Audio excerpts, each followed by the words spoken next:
new signs that has identified the hidden cause of your exhaustion. And the good news, it's easy to treat. And we're going to help you diagnose it right now. All you need is this 8-ounce glass of water and your saliva. And I want everyone to do this test at home. Welcoming me is wellness physician and dietitian, Dr. Elizabeth Boham. So, how can saliva be a clue to exhaustion? You know, if you have exhaustion and you don't know why, you want to do this test. So when you wake up first thing in the morning, you want to collect the saliva in your mouth before you brush your teeth or eat anything, and you want to spit into that glass. And then let that glass sit there for 15 minutes. All right, so we did a little examples over here. And ideally do this first thing in the morning, as Dr. Boham said. I've asked this entire section of the audience over here to take Dr. Boham's advice and to do the saliva test. So go ahead. I'm going to see you expectorate. Spit away. Your mother wouldn't approve, perhaps. Go on, spit, spit, spit, spit. Everyone at home, folks, please get a glass of water and do this right now. I'm not kidding around. You're going to be stunned at what we're going to teach you about your saliva. Simple test. Clear glass of water. Within 30 minutes waking up, spit into it. Within 15 minutes, you'll be able to analyze your saliva. So, Dr. Boham, what happens in that period of time as your saliva sits on, hopefully on top of the water for most folks? Yeah, so if it sits on top, then that's a good thing. There's no signs of yeast overgrowth. But if you start to see sediment at the bottom of the glass, or you see these tentacles or spider legs go down into the water, then that's a concern that there's excessive or mucus in your mouth that may be a sign of yeast overgrowth. So you see the little picture we have in front of you. See how those little tendrils are extending down from the surface of the water? That's because the mucus in your mouth has changed. It's been changed by something very profound. And sometimes it gets so heavy it falls to the very bottom as sediment. And that's the yeast that's causing that. So what's the connection between yeast changing the mucus in your body and exhaustion? Well, you know, it's normal for us to have some yeast in our body.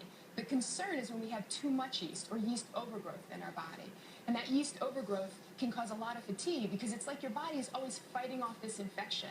It's a lot of work for the body to fight it off. It can also cause a lot of inflammation in the body, and some people are even allergic to that yeast.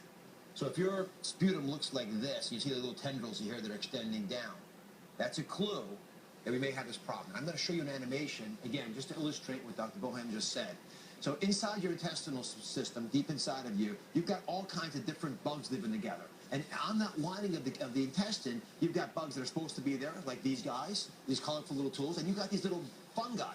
If the good bacteria die off, the fungus begins to grow and it literally branches away. And with this, it weakens your body's immune system. It creates a film over your intestinal tract that leaves you unbalanced. Folks, it's all about balance. We're supposed to have bacteria, we're supposed to have yeast, but when they're not balanced, you get one side dominating, then your body is facing a civil war from its inside.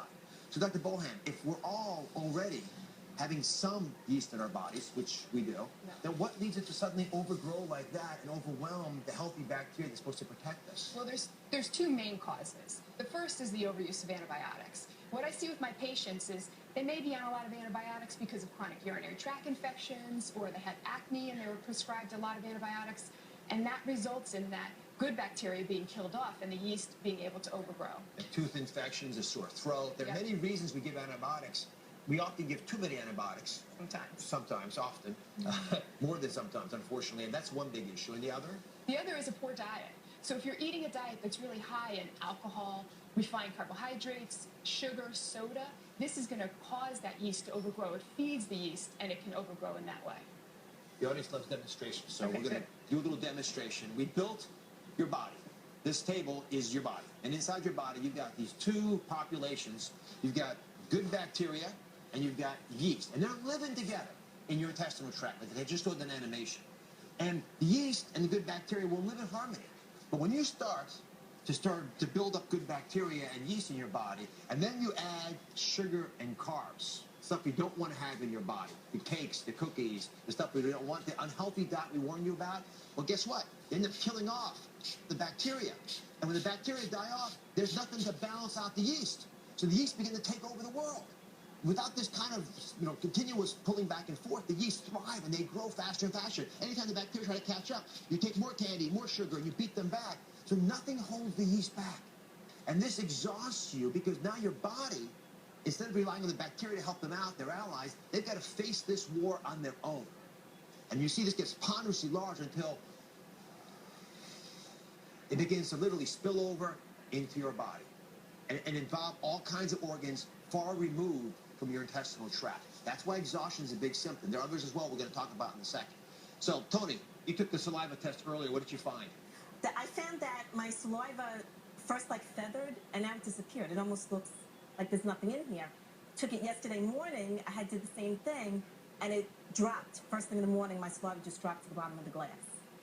I know why I'm exhausted now because, you know, just judging by the reaction of spraying that, I do have a terrible sweet tooth.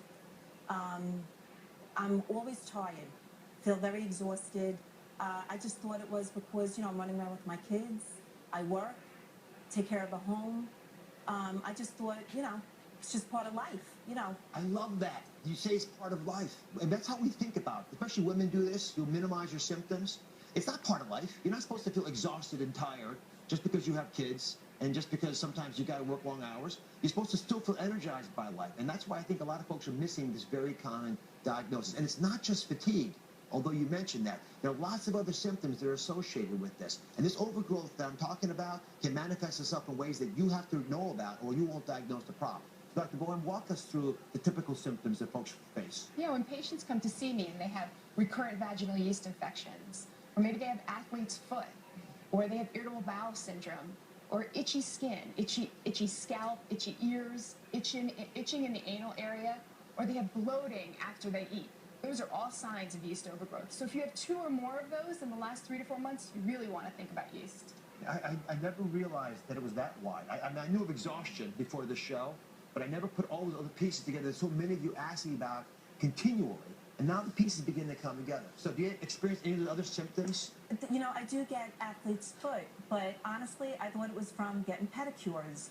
Or, you know, I do exercise. I thought maybe I wasn't wearing the right socks, maybe not the right sneakers. So, you know, I would have never thought that it could be from yeast. So how many women, I mean, you have a huge practice. Yeah. How many women really have this problem? You know, it's very common. It's not life-threatening, but it's very common. And it causes a lot of this mental fogginess and fatigue and exhaustion and craving for the foods we shouldn't eat. Well, I'm hopeful that this saliva test helped you and many others in the audience, but there's a guest we have today, Sheila, who discovered that yeast was to blame for her exhaustion. Welcome to the show, Sheila. Hi, How did you thank make the discovery? When I gave birth to my first son, I was exhausted, I had fatigue, memory fog, memory loss. I'd have a conversation with somebody, forget what I was saying or lose words. So I went to the doctors and, you know, explained to them my symptoms. So they did, you know, variable tests. I was tested for Lyme's disease, which I always came out negative for. And they pretty much diagnosed me with mommy brain, exhaustion from being... So finally, a few years ago, I went to a clinical nutritionist, and she had diagnosed me with severe candida yeast overgrowth. Dr. Bowen, why is it that Sheila and so many others go from doctor to doctor looking for a diagnosis, which appears to be pretty common, and it gets missed? Well, you know, I think doctors are not traditionally trained to look for yeast overgrowth. And if they find it, they often don't know what to do about it. Because as we were talking about, diet really has a big influence on the balance of flora in your digestive system. And unfortunately, most doctors aren't given enough nutrition education in medical school. So they can't really use food as medicine as we're doing here today. So I want everybody at home to take the saliva test tomorrow morning as soon as you get up. And if you think you have a problem, I want you to look at the symptom checklist at DrOz.com. It's really clear. And I tell you, you're going to be checking off boxes, and it's all going to light up in your head as you're going to say, finally, I figured out what is wrong with me. And guess what? It's easy to manage. Coming up, Dr. Bowen, I'm going to show you exactly how easy it is to fix your exhaustion in just 2 weeks. So stay with us.